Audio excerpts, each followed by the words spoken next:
7 ఏమో నాకు chief justice గారితో మీటింగ్ ఉంది. 15th మన తెలంగాణ జ్యుడిషియల్ ఆఫీసర్స్ మీటింగ్ ఉంది. సుప్రీంకోర్టు సీజే గారును వాళ్ళంతా వస్తున్నారు. దానికి సంబంధించి మన సీజే గారితో నాకు 7 మీటింగ్ ఉంది.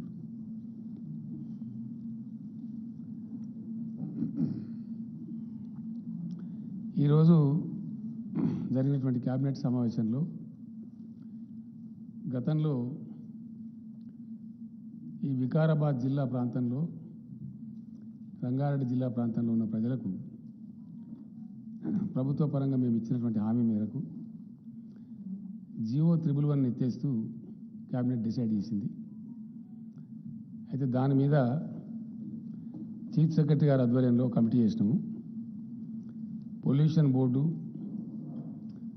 ఈ పర్యావరణానికి సంబంధించి అటవీ శాఖ, ఇతరులందరినీ కలిపి ఎట్టి పరిస్థితులలో మూసీ నది, ఈసా నది మరియు ఆ 2 జలాశయాలు కలుషితం కాకుండా ఏ పద్ధతిలో దానికి పెట్టానో గ్రీన్ జోన్స్ కూడా డిక్లేర్ చేస్తూ, మాస్టర్ ప్లాన్ కూడా ఇంప్లిమెంట్ చేస్తూ ఆ జియో ఇంప్లిమెంట్ చేయాలని చెప్పి ఆదేశం ఇచ్చినాం.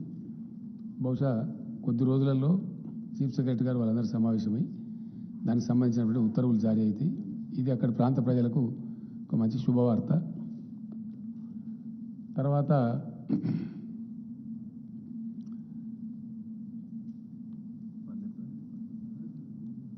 మే 20 నుంచి జూన్ 5వ తేదీ వరకు పట్టణ ప్రగతి మరియు పల్లె ప్రగతి డ్రైవ్ మళ్ళా ఒకసారి చేపట్టి చాలా ఉధృతంగా వర్షాకాలానికి ముందు చేయాల్సిన అవసరం ఉంటుంది కాబట్టి పల్లె ప్రగతి, పట్టణ ప్రగతి కూడా 20th May to June 5th అనేది అది కూడా ఈరోజు క్యాబినెట్ డిసైడ్ చేసింది. ఆ ప్రకారం దాన్ని ముందుకు పోవడం జరుగుతుంది. అట్లానే ఒక 6 ప్రైవేట్ యూనివర్సిటీలు, హైదరాబాద్కు చాలా డిమాండ్ వస్తున్నది. దానికి సంబంధించి ఈరోజు ఇన్ ప్రిన్సిపల్ క్యాబినెట్ అప్రూవ్ చేసి వారికి, అంటే ఒక అగ్రికల్చర్ యూనివర్సిటీ ఉంది, దానిలో పేర్లు ఐడియా ఉందా? అది నిక్మార్ ఉంది, ఇంకా చాలా ఉన్నాయి. అమిటీ ఉంది, CII confederation of Indian industry అని చెప్పి వాళ్ళు, అది ఉంది, చాలా టాప్ ఇది ఉంది. గురునానక్ ఒకటి ఉంది, ఇంకోటి ఎంఎన్ఆర్ అని ఒకటి ఉంది. ఇవే కదా వచ్చినాయి కదా కరెక్ట్ పేర్లు? ఏమంటారు? Kaveri agriculture university. 5 ఏమో ఇవి. సంబంధిత మంత్రులే ఉత్తర్వులు జారీ చేయాలని చెప్పి కూడా క్యాబినెట్, అంటే వాళ్ళకు ఉండే గైడ్ లైన్స్, విధి విధానాలు, వాళ్ళ అప్లికేషన్ ఫార్మాట్స్ అని కరెక్ట్గా చూసి ఏ పద్ధతిలో ఇవ్వనో ఆ పద్ధతిలో వాళ్ళకి ఇవ్వమని చెప్పి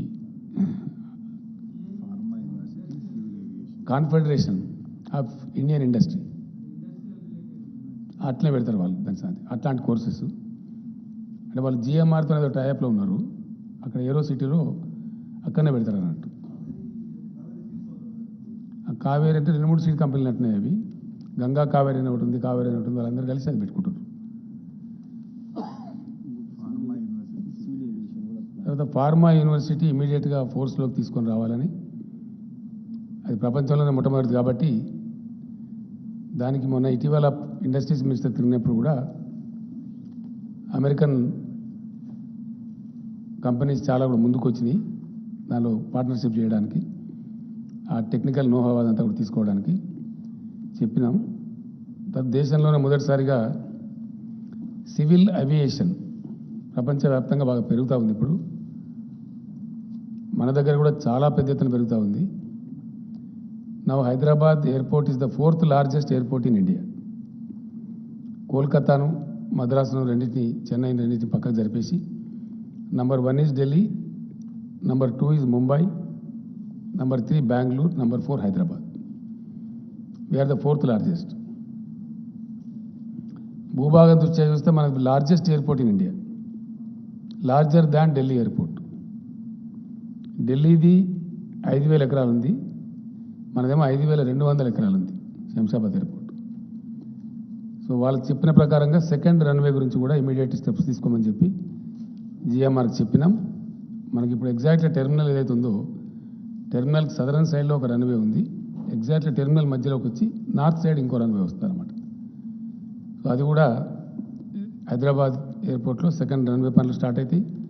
ప్లస్ 4th లార్జెస్ట్ ఎయిర్పోర్ట్ కింద వచ్చినాం కాబట్టి సివిల్ ఏవియేషన్ కోర్సెస్లో సివిల్ ఏవియేషన్లో ప్రపంచవ్యాప్తంగా చాలా పెద్ద ఇండస్ట్రీ అవుతున్నది కాబట్టి దాన్ని బ్రహ్మాండంగా ముందుకు తీసుకుని పోమని చెప్పినాం. ఇది పాతదే కదా శ్రీనివాస్ గౌడ్ గారి, ఓల్డ్ అది అయిపోయింది. తర్వాత ఇంకో మెయిన్ డిసిషన్ ఈ యూనివర్సిటీలలో నియామకాలు అన్నీ కలిపి దాదాపుగా ఒక 3,500 పైచీలకు ఉన్నట్టున్నాయి. ఇది ఎవరికి వాళ్ళే చేయడంలో అక్కడ కొన్ని రకాల ఇబ్బందులు, కొన్ని ఆరోపణలు అవన్నీ కూడా వస్తూ ఉన్నాయి.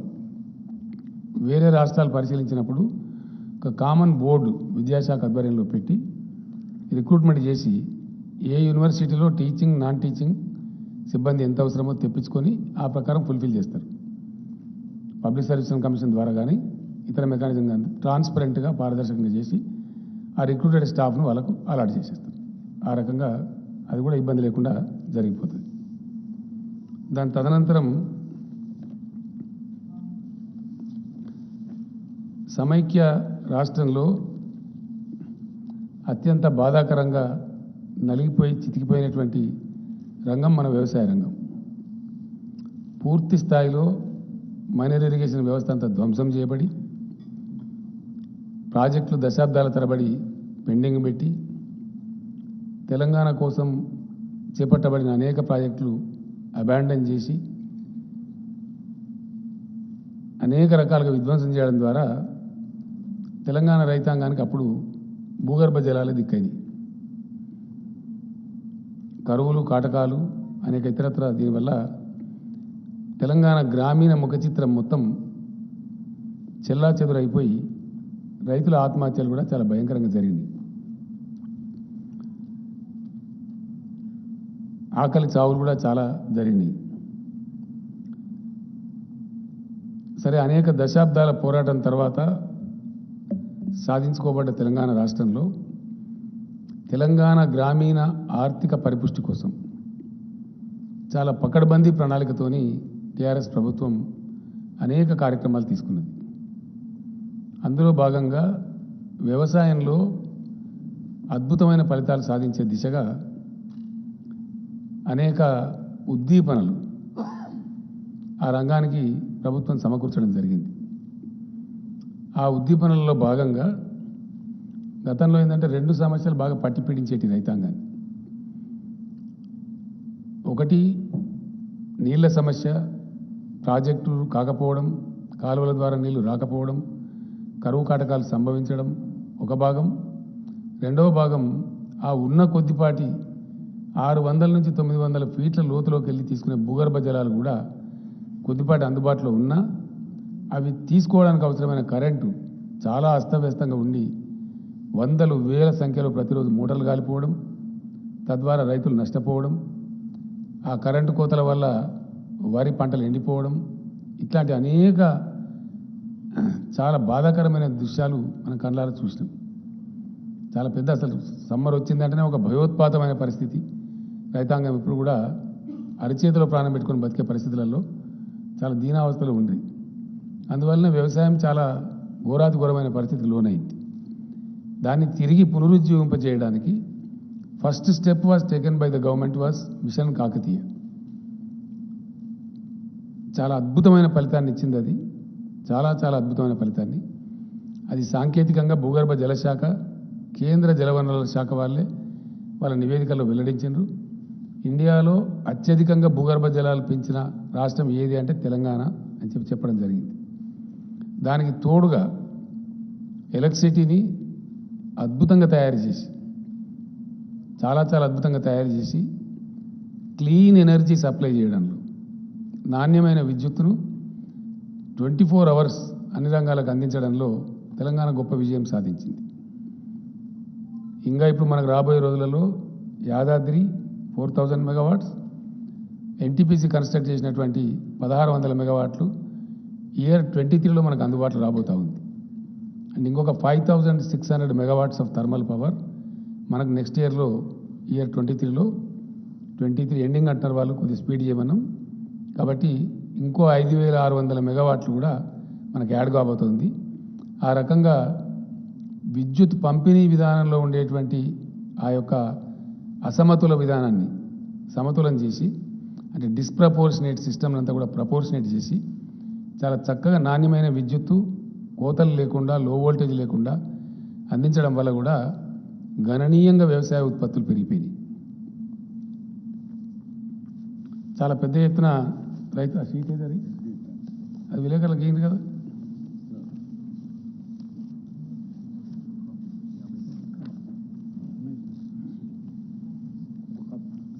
కాపీ ఏదరా బాబు, మీ దగ్గర పెట్టుకుంటే నా విలేకరులకు ఇవ్వాలి కానీ.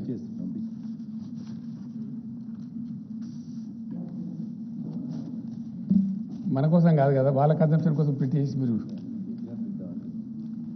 సో అట్లా జరిగింది.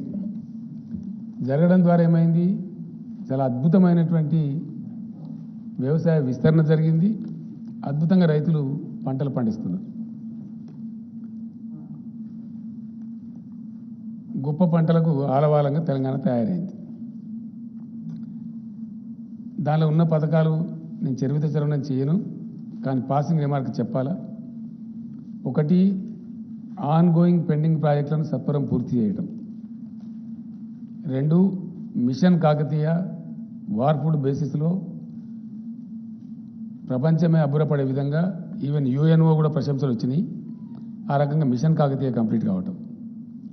3, రీఇంజనీరింగ్ చేసి భారీ ప్రాజెక్టులకు శ్రీకారం చుట్టి అద్భుతంగా world's largest multi stage lift irrigation scheme Kaleshwaram record టైంలో కంప్లీట్ చేయటం, దాని ఫలితాలు కూడా అందుతూ ఉన్నాయి.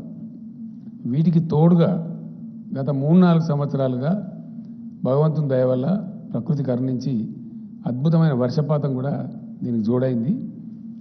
దానికి తోడుగా కరెంటు అద్భుతంగా అన్ని సీజన్లలో ఏ మాత్రం వోల్టేజ్ ప్రాబ్లం లేకుండా సరఫరా కావడం కూడా చాలా ఇంపార్టెంట్ ఇన్పుట్ అయింది. వీటికి తోడు ప్రభుత్వం ఇచ్చిన ఉద్దీపనలు ఏవైతున్నాయో ఇండియాలో కాదు ప్రపంచంలో కూడా ఇక్కడ ఇవ్వరు. ఎకరానికి సంవత్సరానికి 10,000 రూపాయలు. No government gives in India and nowhere in the world 10,000 rupees per acre per annum రైతులకు ఇచ్చే ఒకే ఒక్క ప్లేస్ ఎంటైర్ భూగోళం మీద తెలంగాణ రాష్ట్రం. ఇండియాలో కాదు, భూగోళం మీద డైరెక్ట్ బెనిఫిట్. ఏ మాత్రం దానికి దాని మధ్యలో దళారు లేకుండా, పైరవీలు లేకుండా ఇవ్వటం. రైతులకు 24 గంటలు ఉచిత విద్యుత్ ఇవ్వడం. రైతులకు ఉచితంగానే నీటి సరఫరా చేయడం. గతంలో ఉన్న నీటి తీరువ బకాయిలు సుమారు 500 కోట్లు రద్దు చేయడం కాకుండా కొత్తగా ₹1 కూడా తీసుకోకుండా ప్రాజెక్టుల ద్వారా, ఇది కూడా ఎక్కడ ఇయ్యరండి ఇండియాలో, నోవేర్. మన చుట్టూ ఉండే 4 రాష్ట్రాలు కూడా ఏ రాష్ట్రంలో ఇవ్వరు, భారతదేశంలో ఇవ్వరు. ప్రధానమంత్రి గారి రాష్ట్రం గుజరాత్లో కూడా ఇవ్వరు.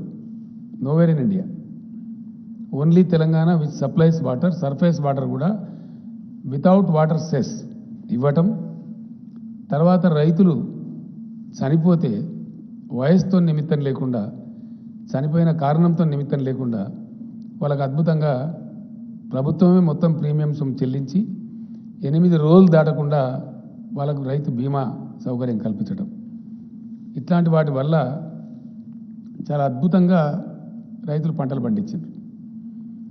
కరోనాకు సందర్భంలో చెలరేగినటువంటి ఆ మరణాలు, భయోత్పాతం, ఒకటే చోటకు రైతులంతా వచ్చి మార్కెట్లలో రోజుల తరబడి, గంటల తరబడి ఉంటే వ్యాధి ప్రబలుతున్న ఉద్దేశంతో never before in the Indian history, ఇప్పుడు కూడా లేదు, ఎప్పుడూ లేదు, నెవర్ అండ్ ఎవర్ 7,000 పైచిలకు కొనుగోలు కేంద్రాలు ఏ గ్రామానికి ఆ గ్రామంలో పెట్టి, nowhere in India this is. Telangana సైజుతో కంపేర్ చేస్తే చాలా ఎక్కువ. ఏ ఊరికి ఆ ఊర్లోనే కొనుగోలు కేంద్రాలు ప్రప్రథమంగా పెట్టి ఎంటైర్ అడ్మినిస్ట్రేషన్ గేరప్ చేసి ధాన్యం కొనుగోలు చేసి, ఆ కొనుగోలు చేస్తే కూడా వారానికో 10 రోజులకో నెలకో అన్నట్టు కాకుండా జస్ట్ విత్ ఇన్ 3-4 డేస్ అది కూడా డైరెక్ట్గా బ్యాంక్ అకౌంట్లోకి, రైతు అకౌంట్లోకి ఇక్కడి నుంచే డబ్బులు పంపించడం, మధ్యలో జిల్లా నుంచో మండలం నుంచో ఇంకో డిపార్ట్మెంట్ నుంచో కాకుండా finance department civil supplies corporation ద్వారా రూట్ చేసి డైరెక్ట్గా రాష్ట్ర ప్రభుత్వం వారి ఖాతాల్లో వేయడం చాలా చాలా చాలా సానుకూలమైనటువంటి ఒక పవనం వీచింది. దాంతో పంటలు పండడం కోసం ఇచ్చే డబ్బులు కానీ, కరెంటు కానీ, నీళ్లు కానీ, ఇతర ప్రోత్సాహాలు కానీ, కల్తీ లేని విత్తనాలు అందించే ప్రయత్నాలు కానీ, కల్తీ మీద first state in India to bring PD act కానీ, వీటన్నిటి వల్ల అద్భుతంగా వచ్చింది. దాంతోపాటు కొనుగోళ్ళు ఎక్కడికక్కడనే జరిగి 3వ రోజుకు 4వ రోజుకి వారి బ్యాంకులోకి క్లీన్గా డబ్బులు రావడం, అకౌంట్లో జమ కావడం ఎక్కడ ఉండదండి. ఇండియా మొత్తంలో ఏ స్టేట్లో కూడా ఉండదు, అసలే ఉండదు కాక ఉండదు. ఆ విధంగా జరగడం వల్ల వీటన్నిటి సమాహారంగా రైతులు అద్భుతంగా ధాన్యం పండిస్తూ ఉన్నారు. అయితే ఇంకా చాలా ఉన్నాయి.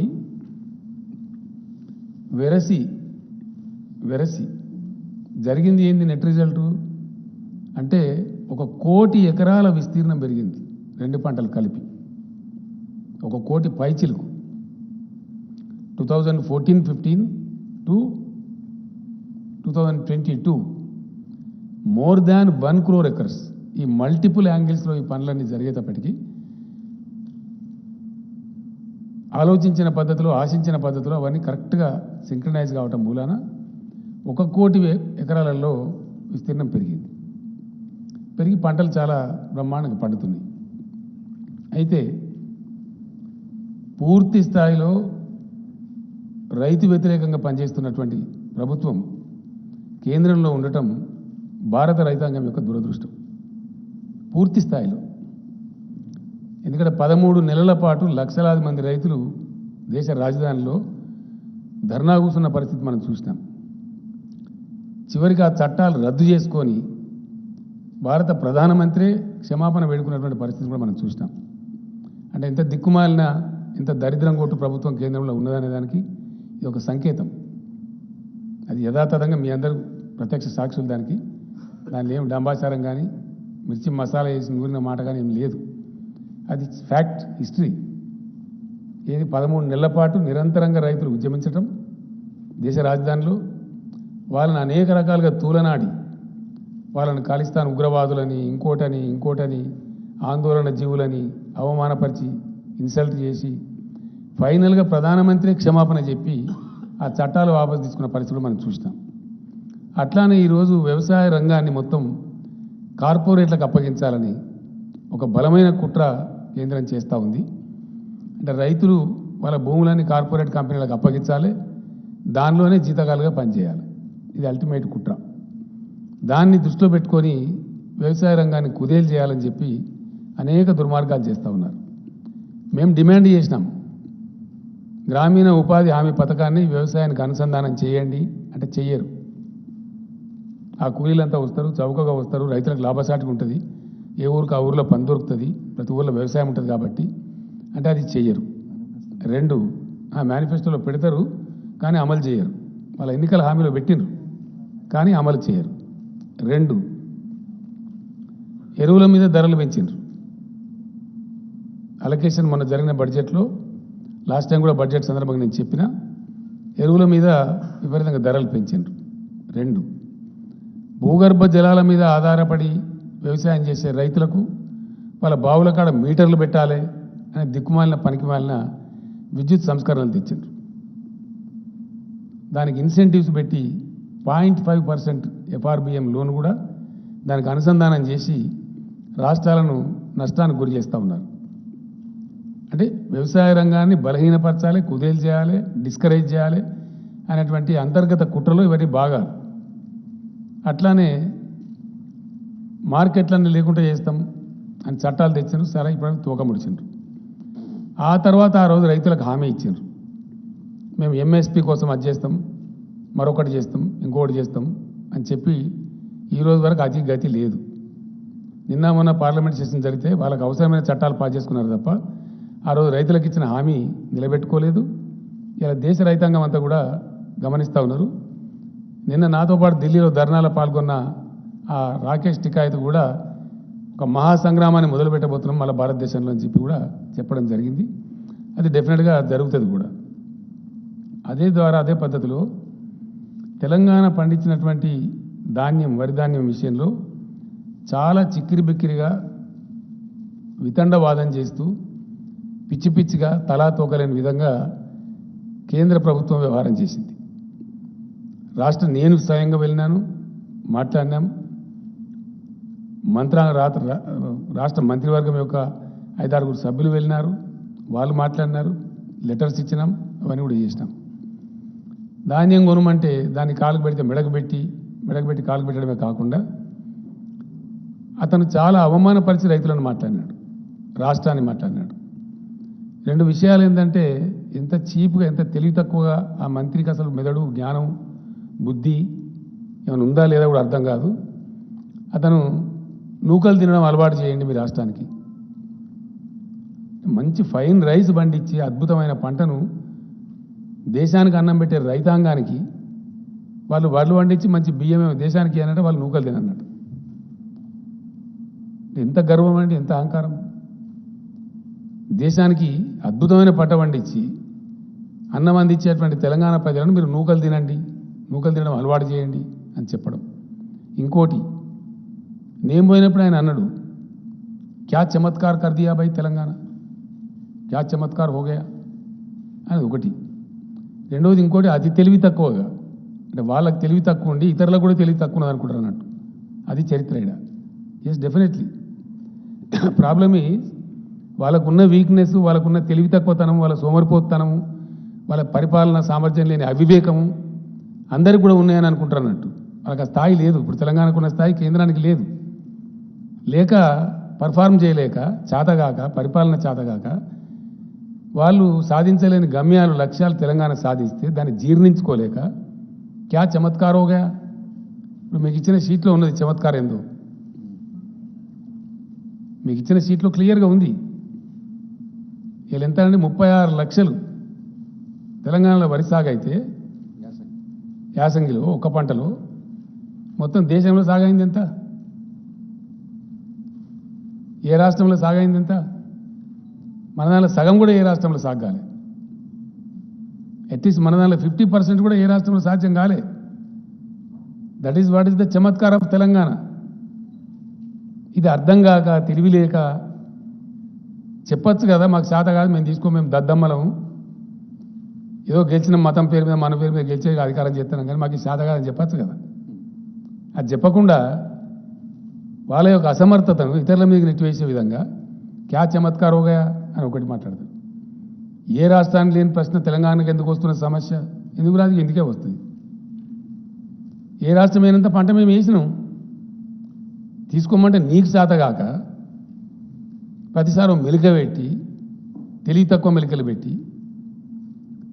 ఫుడ్ సెక్యూరిటీ యాక్ట్ కింద ఉన్న బాధ్యతను విస్మరించి as government of Telangana is ఎవైడింగ్.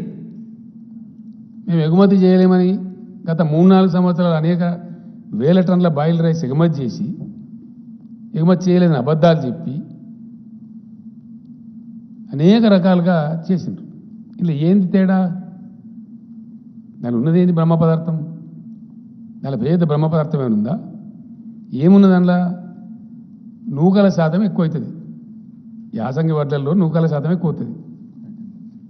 Temperatures పెరుగుతాయి కాబట్టి, టెంపరేచర్ టైంలో పంట వస్తుంది కాబట్టి పెరుగుతుంది. పంటలు వచ్చేది మనకి ఏప్రిల్ మేలో సాధారణంగా 35 degrees దాటిపోతుంది.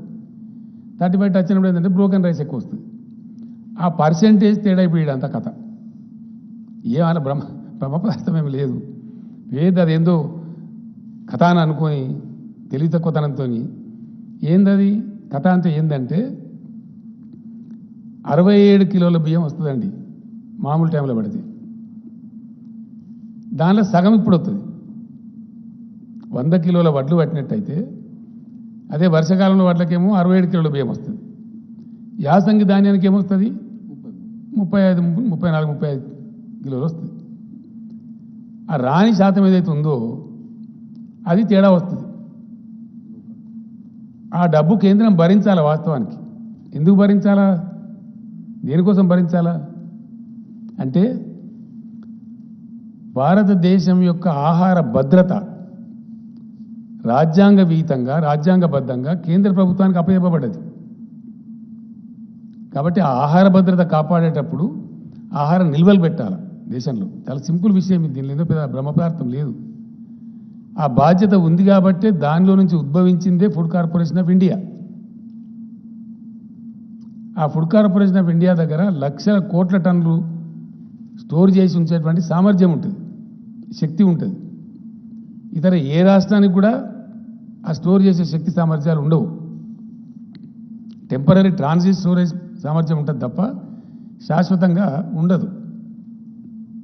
కాబట్టి ఫుడ్ కార్పొరేషన్ ఆఫ్ ఇండియా ఈ పంటలు తీసుకొని దాన్ని మళ్ళీ వితరణ చేసే సందర్భంలో కొద్దిపాటి లాస్ వస్తే వస్తుంది, ఒక 5,000 కోట్లు 10,000 కోట్లు వస్తుంది, దాన్ని భరించాలి. కొన్ని సందర్భాల్లో ప్రపంచంలో కరువు వచ్చినప్పుడు ఎక్స్పోర్ట్ చేస్తే లాభం కూడా వస్తుంది.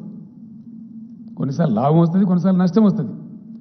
అది మేము భరించలేము అని చెప్పలేక భరించరు, ఎందుకంటే దానిలో సీక్రెట్ ఉంది. సీక్రెట్ ఏంది? తెలివి తక్కువ ప్రభుత్వం కేంద్రంలో ఇప్పుడు. ఏంది ఎంత తెలివి తక్కువ, ఎంత దుర్మార్గమైన, ఎంత హీనమైన నీచమైన ప్రచారాలు చేస్తారండి. ట్యాక్సేషన్లో 2 భాగాలు ఉంటాయి, కేంద్ర పన్నులు, రాష్ట్ర పన్నులు. డెఫినెట్గా కేంద్రం ఈ పన్నులు వసూలు చేయాలా, రాష్ట్రాలకు ఈ పన్నులు వసూలు చేసుకోవాలని ఉంటుంది. దానిలో ఇప్పుడు పెట్రోల్ డీజిల్ మీద రాష్ట్రానికి కూడా కొంత ఉంటుంది, వ్యాట్ వేసుకునే అవకాశం ఉంటుంది. మేము వచ్చిన కాడ నుంచి గవర్నమెంట్ మేము పెంచలేదు, నాకు దించలేదు. ఆ వ్యాట్ ఉన్నంతనే ఉన్నది. 2015లో ఒకసారి అది జీరోలలో ఏదో ఉంటే దాన్ని రౌండ్ ఫిగర్ చేసినాం. జస్ట్ జీరోలలో ఉండేది, అంటే 60 పైసలు 30 పైసలు ఉంటే దాన్ని ₹1 చేసినాం. రౌండ్ ఫిగర్ చేస్తే కలెక్షన్ ఈజీ ఉంటుంది, ఇచ్చే వాళ్ళకైనా తీసుకునే వాళ్ళకైనా. అంతకుమించి తెలంగాణ వచ్చిన కానీ తెలంగాణ చరిత్రలో పెట్రోల్ మీద డీజిల్ మీద మేము పైసా పెంచలేదు. యాజ్ ఇట్ ఈజ్ ఉన్నాయి రేట్లు, స్టేట్ ట్యాక్స్. కానీ సెంటరు రోజుకు ₹1, రోజుకు బారానా, రోజుకు ₹1, ₹2 పెంచి దానికి ఏం ప్రచారం చేస్తారండి? స్టేట్ ట్యాక్స్ తగ్గించాలన్నాడు. మరి నువ్వెందుకు పెంచాలా? నువ్వు దేనికోసం పెంచుతున్నావు నాకు అర్థం కాదు. స్టేట్ ట్యాక్స్ తగ్గించాలని నువ్వు చెప్తున్నావు, నువ్వు పెంచాలా మేము తగ్గించానా? అంటే నీ జేబు నిండాలి, మా జేబు ఖాళీ కావాలి. దీని అనుకున్న ఫిలాసఫీ ఏంటండి? భారతీయ జనతా పార్టీ ఆర్ఎస్ఎస్ వాళ్ళ యొక్క ఫిలాసఫీ ఏంటంటే బలమైన కేంద్రం, బలహీనమైన రాష్ట్రాలు. వీళ్ళు ఆర్థికంగా దివాలా తీయాలి, రాష్ట్రాలు చిప్పబట్టుకొని నిలబడాలి లైన్లో, వాళ్ళ చెప్పు చేతలలో ఉండాలి. అంటే ఇది ఫెడరల్ సమాఖ్యకు పూర్తి విరుద్ధమైనటువంటి, టోటల్ అగెనిస్ట్ ఉండేటువంటి ఒక దిక్కుమాలిన సిద్ధాంతం. ప్రజాస్వామ్యం యొక్క పరిణతి, మెచ్యూరిటీ ఆఫ్ డెమోక్రసీ, ప్రజాస్వామ్య పరిణతి పెరిగిన దేశాలలో సెంటర్ నుంచి పవర్స్ డెవల్యూట్ అవుతాయి రాష్ట్రాలకు, రాష్ట్రాల నుంచి లోకల్ బాడీస్కు ట్రాన్స్ఫర్ అవుతాయి. అది టైర్ విధానం.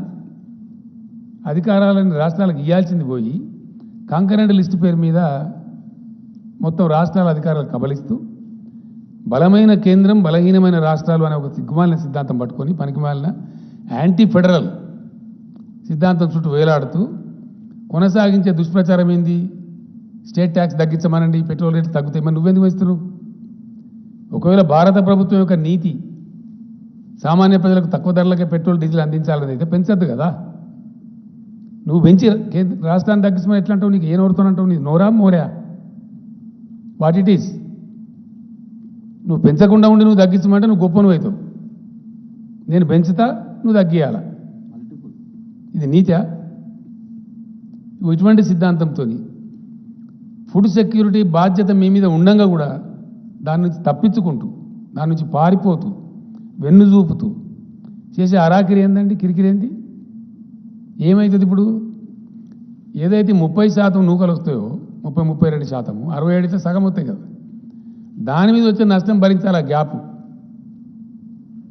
దానికి ఇంత గగ్గోలు పెట్టి గందరగోళం ఎత్తి కేంద్ర మంత్రులు ఎల్లయ్య మల్లయ్య వాడేవాడో చెప్ప వీడోడో రాను,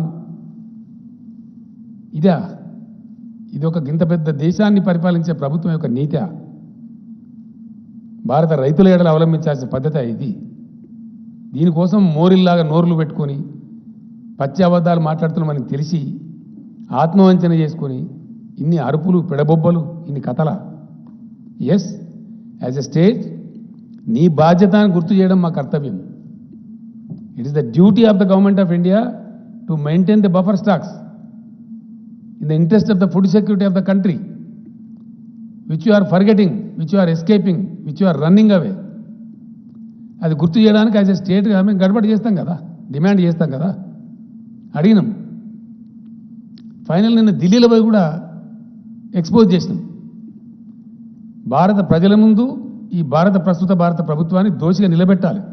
ఎస్, కాబట్టి ఆ ప్రయత్నం కోసం ఢిల్లీ పోయి కూడా నిన్న సఫిషియెంట్గా ఎక్స్పోజ్ చేసినాం 100%. అక్కడనే నేను నా ఉపన్యాసంలో కూడా చెప్పిన, నేను అడిగిన అక్కడ స్ట్రేట్గా सीरियस क्वेश्चन अड़िना నేను, एक राज्य का छोटा सा डिफरेंस में दान खरीदने के लिए, तेलंगाना दान खरीदने के लिए क्या इतना बड़ा केंद्र सरकार के पास धन नहीं है या प्रधानमंत्री जी का मन नहीं है? ఏం లేదు, मन नहीं है.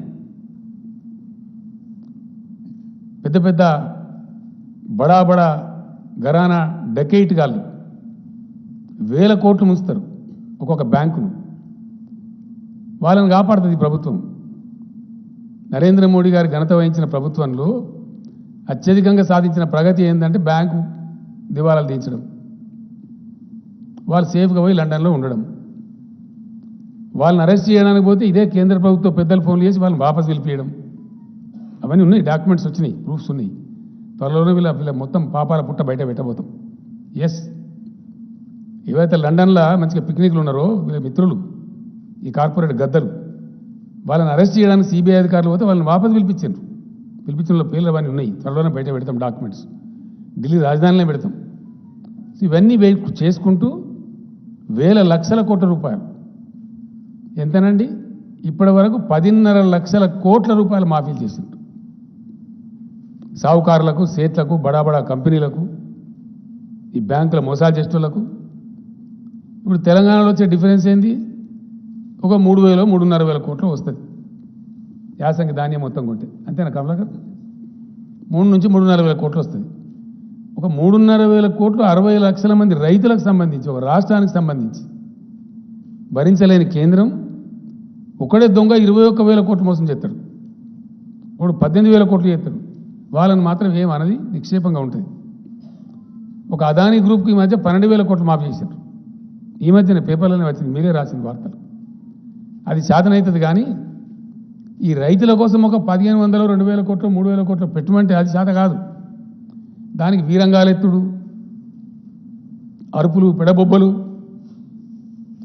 కుట్రలు, అరాకిరి మాటలు, పనికి మాలిన దిక్కుమాలిన ఆరోపణలు, క్యా చమత్కారోగానుడు, రీసైక్లింగ్ చేస్తున్నారు అనుడు. రీసైక్లింగ్ చేస్తుందా గవర్నమెంట్? ఎక్కడ చేస్తారా? సాధ్యమే పనేనా? మాకేం పని లేదా? ఓ కేంద్ర మంత్రి మాట్లాడతాడు ఈ మాట, ఇంత పెద్ద భారతదేశం యొక్క మంత్రి అంటే ఎంత నీచంగా, నికృష్టంగా రైతాంగం పట్ల, దేశ ప్రజల పట్ల ఎంత బాధ్యతారహితంగా కేంద్రం ఉన్నదనే దానికి ఇది ఒక సంకేతం. సో ఏ విధంగా ఉన్నది, ఎన్ని రకాలుగా ఉన్నది, ఎంత బహుముఖీనంగా ఉన్నది, వీళ్ళ యొక్క దుర్మార్గమైనటువంటి రైతు వ్యతిరేక విధానం అనేది ఎక్స్పోజ్ చేయాలని చెప్పి మేము సఫిషియెంట్గా చేసినాం. డెఫినెట్గా నేను ఢిల్లీలో నా స్పీచ్లో నేను చెప్పిన, మీరు ఇయ్యనంత మాత్రాన హమారే కిసానంకు హమ్ గంగామే నై డూబ్ దేంగే, మేము ఎట్లా కాపాడుకుంటాం, మీకు ఎట్లా తెలియలేదు, మేము కాపాడుకుంటాం, మాకు ఆ ధైర్యం ఉంది, అవసరం వస్తే ఒక పూట ఉపాసం ఇంకొక ఖర్చు తక్కువ చేసుకుంటాం అని కూడా చెప్పిన నేను. దాని ప్రకారంగానే ఈరోజు క్యాబినెట్లో సాకల్యంగా విషయాన్ని చర్చించినాం. రైతాంగానికి మేము చెప్పినాం ఏమని, వెయ్యకండి, దుర్మార్గమైన కేంద్రం ఉంది, చక్కదనం లేదు వీళ్ళది, వీళ్ళ వ్యవహారం సరిగా లేదు, కేంద్రంలో ఒక విధవ పనికిమాలిన గవర్నమెంట్ ఉంది, కాబట్టి మీరు ఇతర పంటలు వేసుకోండి అని చెప్పినాం. చెప్తే పాపం చాలా వరకు 20 లక్షల వ్యవసాయం తగ్గిపోయిందండి. ఆల్మోస్ట్ 55 lakhs to 30 lakhs వచ్చింది. అంటే 36 ఉంది, దానిలో ఒక 3 లక్షలు సీడ్కి పోతుంది, ఒక దాదాపు 2-2.5 లక్షలు రైతులు తినడానికి ఉంచుకుంటారు సాధారణంగా. అంటే సరాసరి ఒక 20 లక్షల ఎకరాలలో వరి పంట తగ్గేయగలిగినాం మేము ఎఫర్ట్ చేసి. ఆ టైంలో ఇక్కడ ఉండబడే బీజేపీ మేము కొంటాము, మీరు ఎంత నెయ్యండి, కేంద్రమే ఉంటుంది అని వీరంగాలు ఎత్తి ఓ దుర్మార్గమైన దుష్ప్రచారం చేశారు. కొంతమంది పాపం ప్రత్యామ్నాయం లేక 100 రూపాయల నుండి వాళ్ళు వేసుకున్నారు. వెరసి మొత్తం మీద పంట వేసుకున్నారు. వేసినారు కాబట్టి ఇప్పుడు ఈ కేంద్రము ఈ చిన్నపాటి డిఫరెన్స్ మేము భరించము, మా వల్ల కాదని చేతులు ఎత్తేసారు. మేము చివరి దాకా ప్రయత్నం చేసినాం. ఇప్పుడు పంటలు వచ్చేస్తున్నాయి, ఆల్మోస్ట్ ఫుల్ స్పీడ్లో కోతలు స్టార్ట్ అయిపోయినాయి ముమ్మరంగా. కాబట్టి తెలంగాణ రైతాంగాన్ని ఫ్రీ సబ్సిడీ కోసం మేము ఇచ్చే ఖర్చు 12,000 కోట్లు అండి ఎలక్ట్రిసిటీ బోర్డుకు. రైతు బంధు కోసం రాష్ట్ర ప్రభుత్వం చేసే ఖర్చు 15,000 కోట్లు. రైతు బీమా కోసం మేము పెట్టే ఖర్చు 1,600 కోట్లు. నీటి తీర్వాలు గిటి తీర్వాలు తీసుకోకుండా ఫ్రీ వాటర్ సప్లై చేస్తాం, తద్వారా కొంత నష్టం వస్తుంది. ఇన్ని రకాలుగా రైతాంగాని కోసం ఖర్చు చేసి తెలంగాణ గ్రామసీమలలో ఆనందం రావాలి, రైతు బాగుంటే ఆయన చుట్టూండే పనిముట్లు చేతి వృత్తుల వాళ్ళు కూడా బాగుంటారు, కుల వృత్తుల వాళ్ళు బాగుంటారు, గ్రామంలో ఒక సంతోషకరమైన వాతావరణం వస్తుంది చేసిన ప్రయత్నాన్ని ఈ శిలరమల్లర కేంద్ర ప్రభుత్వం తిరాకరిస్తే మేము మా రైతాంగాన్ని చిలగొట్టుకోదలుచుకోలేదు. డెఫినెట్గా ఈ యాసంగి వడ్లను ఒక గింజ కూడా లేకుండా రాష్ట్ర ప్రభుత్వమే కొనుగోలు చేయాలని చెప్పి cabinet has taken a decision. దానికి ఆ వచ్చే వ్యత్యాసం ఎంత, ఆ వ్యత్యాసానికి మేము భరించాల్సింది ఎంత అనే దానికి ఒక 4 ఎక్స్పర్ట్స్ దాంతో చీఫ్ సెక్రటరీ ఆధ్వర్యంలో ఒక కమిటీ వేసినాం. ఆ కమిటీలో చీఫ్ సెక్రటరీ గారు, ఫైనాన్స్ సెక్రటరీ గారు, అగ్రికల్చర్ సెక్రటరీ గారు, ఇరిగేషన్ సెక్రటరీ గారు. ఇరిగేషన్ సెక్రటరీ గారు గతంలో సివిల్ సప్లైస్ కమిషనర్ కూడా పనిచేసిండు, ఆయనకు అనుభవం ఉంది. ఈ 4 కలిపి మేము కమిటీ వేసినాం. తక్కువ నష్టంతో ఈ ధాన్యం కొనాలి, డిస్పోజ్ కావాలి. ధాన్యం కొనుగోళ్లకు బ్రహ్మాండంగా రేపటి నుంచే యుద్ధ ప్రాతిపదికన కలెక్టర్లతో వీడియో కాన్ఫరెన్స్ పెట్టమన్నాం, ఆదేశాలు ఇచ్చినాం. గౌరవ మంత్రులందరినీ కూడా రిక్వెస్ట్ చేసినాం. రేపు ఇమీడియట్ జిల్లా కేంద్రాలకు పోయి టోటల్ అడ్మినిస్ట్రేషన్ గేరప్ చేసి ప్రతి ఊరిలో in each and every village కొనుగోలు కేంద్రాలు స్టార్ట్ చేయమని చెప్పినాం. రాబోయే 2-3 రోజుల్లో మొత్తం ఎస్టాబ్లిష్ చేసి సివిల్ సప్లైస్ మినిస్టర్ గారు దానికి అవసరమైన గోనె సంచులు, మన్ను, మశానం ఏమేమి ఉంటుందో ఆ తతంగం అంతా ఆ డిపార్ట్మెంట్ చూసుకుంటుంది. దానికి ఏవేవైతే అవసరాలు ఉంటాయో సివిల్ సప్లైస్ డిపార్ట్మెంట్ వాళ్ళు కోఆర్డినేట్ చేస్తారు. ఇక్కడ సమర్థవంతమైన ప్రభుత్వం ఉంది కాబట్టి, డెలివరీ చేయగలిగిన ప్రభుత్వం ఉంది కాబట్టి, నిర్ణయం తీసుకుంటే చాలా కఠినంగా పడతరంగా డెలివరీ చేసేటువంటి ఒక పటిష్టమైన ప్రభుత్వం ఉంది కాబట్టి వితిన్ 3-4 డేస్ మొత్తం కొనుగోలు చేస్తాం. నేను రైతాంగాన్ని విజ్ఞప్తి చేస్తా ఉన్నా, ఒక్క గింజ కూడా తక్కువ ధరకు అమ్మకండి. 1960 రూపాయల ఎంత ఉంది అది, 1960 ఏదైతే ఎంఎస్పి ఉందో టంచన్గా 1960 రూపాయలు మీకు చెల్లిస్తాము. గతంలో ఎట్లయితే మీ బ్యాంకులకు వచ్చినాయో అదే పద్ధతిలో మీ బ్యాంకులకు వస్తాయి. ఈ దిక్కుమాలిన కేంద్రం మనకు మొండి చేసి చూపించినంత మాత్రం మనకు చిన్నపుచ్చుకునేది ఏం లేదు. ఎందుకంటే ఎప్పుడు చూడని నీళ్లు చూస్తున్నారు, ఎప్పుడు చూడని కరెంటు చూస్తున్నారు. మంత్రివర్గంలో మాకు అదే చర్చ జరిగింది. ఎందుకంటే ఎప్పుడు ఇదివరకు లేనటువంటి ఒక ఫీల్ గుడ్, ఒక అద్భుతమైనటువంటి ఉల్లాసభరితమైన వాతావరణం గ్రామసీమలలో ఉంది. పొలాలు పచ్చగా కనబడుతున్నాయి. పల్లె పల్లెలో పల్లేరులు మొలిసే పాలమూరులో అనే కాడ పల్లె పల్లెలో పంటలు పండే పాలమూరు కాడ అని చెప్పి ఇప్పుడు ప్రజలు పాడుకుంటున్నారు. ఎస్, అదే కవి చెప్పిండు నాకు. పీరీల పండుగ అప్పుడు గోరెటెంకన్న గారు వాళ్ళ ఊర్లో ఉండేది. నేను తెల్లారు రమ్మని చెప్తే వచ్చిండు ఆయన. ఎక్కడికి పోయిందంటే అక్కడ పోయినా, మా ఊరికే పోయినా. ఇంతకుముందు ఎడారిలాగా ఉండేసరి ఇప్పుడు కోనసీమలాగా ఉందని చెప్పిండు ఆయన. అంత అద్భుతంగా పంటలు పండుతున్నాయి కాబట్టి ఆ వాతావరణం డిస్టర్బ్ చేయొద్దు, మళ్ళీ మన గ్రామసీమలలో వెల్తి తేవద్దు. సరే, మనకు 2,000-3,000 కోట్లు 4,000 కోట్ల ఖర్చు అయినా మంచిదే, రైతాంగాన్ని చిన్నబుచ్చొద్దని చెప్పి ప్యూర్లీ రైతుల యొక్క ఇంట్రెస్ట్లో ఈ కొనుగోలు చేయాలని నిర్ణయించినాం. కాబట్టి రైతులు ఎవ్వరు కూడా ధాన్యం తక్కువ ధరకు అమ్మకండి, నో డిస్ట్రెస్ సేల్. ప్రతి గింజ ప్రభుత్వం కొంటుంది, ఒకరోజు వెనకనో ముందో. కాబట్టి దాన్ని చేయాలని చెప్పి కోరుతున్నాను నేను. మీరు తక్కువ ధరకు అమ్ముకోవద్దు. దాని తర్వాత రెండవ విషయం ఏంటంటే, తెలంగాణ రాష్ట్రం తరఫున నేను మొన్ననే చెప్పిన, తప్పకుండా నిన్న మొన్న నాకుండే చిన్న ఆరోగ్య సమస్య వల్ల ఢిల్లీలో దాదాపు 8 రోజులు గడిపినా నేను. చాలామంది మిత్రులు కలిసిండ్రు, చాలామంది ఎకానమిస్టులు కలిసిండ్రు, రాజకీయ నాయకులు కూడా కలిసిండ్రు, కొందరు ఫోన్లో మాట్లాడింది, కొందరు కలిసిండ్రు, రకరకాలు జరిగింది.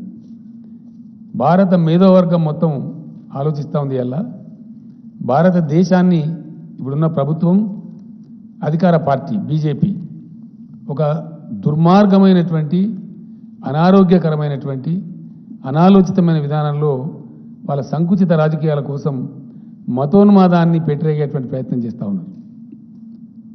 అన్ని రకాలుగా దేశాన్ని దెబ్బతీసినరు. జీడిపి మొత్తం నాశనం అయిపోయింది, ఎకానమీ చెల్లాచెదురైంది, నిరుద్యోగ సమస్య పెరిగింది, ఆరోగ్య సమస్యలు పెరిగినాయి, పరిశ్రమలు మూతపడుతున్నాయి, అన్ఎంప్లాయ్మెంట్ పెరిగిపోయింది, హంగర్ ఇండెక్స్లో కూడా క్షీణించిపోయింది, ఇబ్బడి ముబ్బడిగా విపరీతమైన సెస్సుల రూపంలో ప్రభుత్వం ట్యాక్సులు పన్నులు విధిస్తూ ఉంది, నిత్యావసరాల ధరలు పెంచుతూ ఉంది, సామాన్య ప్రజలు నడ్డి విరుస్తూ ఉంది. లెక్క లేకుండా అలక్ష్యంగా అన్ని పెంచడం, వాళ్ళకు ఒక అహంకారం తలకెక్కింది బాగా, నిష, అధికార నిష. ఏంది మేమన్నీ చేస్తాం, ఏదైనా రాగానే ఒకటి లో కాశ్మీరీ ఫైల్స్, లో పుల్వామా, లో తోక, లో తొండెం అని ఆ మత గజ్జికి సంబంధించినటువంటి ఒక చిల్లర షార్ట్ కట్ మెథడ్లో ప్రజలను అప్పటికప్పుడు ఉద్వేగపరచడం, 10 ఓట్లు సంపాదించుకోవడం జరుగుతూ ఉంది.